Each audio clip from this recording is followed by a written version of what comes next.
Thank you thank you thank you. তুমি কিছু বলতে চাও? কিছু বলবে? বলো। উঠে কোলে নেবো, কোলে নেবো। কোলে উঠবে? উঠবে কি করে? সিঁড়ি দিয়ে উঠবে। এসো এসো।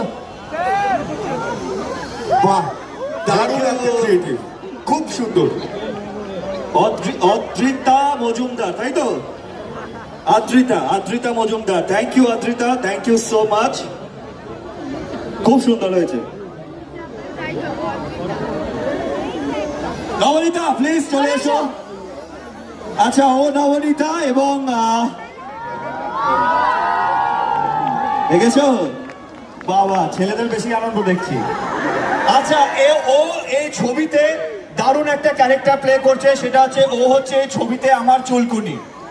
তো ও কেন কি কারণে সেটা সিনেমাটা দেখলেই বোঝা যাবে। 9 জানুয়ারি যে কি রোল প্লে করছে, অসম্ভব ভালো একজন অভিনেত্রী। আর এটা ওর কাছে খুব স্পেশাল মোমেন্ট, তার কারণ এটা ওর জীবনের প্রথম সিনেমা। কেমন, কিছু বল। কেমন আছো সবাইকে? হ্যাপি নিউ ইয়ারের আগাম শুভেচ্ছা। নতুন বছর সবার খুব ভালো কাটুক। প্ল্যান হয়েছে তো কি কি করবে? আর 9 জানুয়ারি সিনেমাটা দেখতে যাবে তো?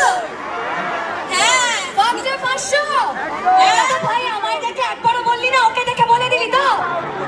অঙ্কুশদা বললে হবে না, নবনীতাকে দেখে বলেছে। জটিল, একটু তো জটিল আমরা আছি। তো আমাদের 9 জানুয়ারি নারী চরিত্র বেজায় জটিল দেখতে যাবে নিউ ইয়ারের প্ল্যানের মধ্যে, এটা কিন্তু মাস্ট। আচ্ছা, Thank you, নবনীতা।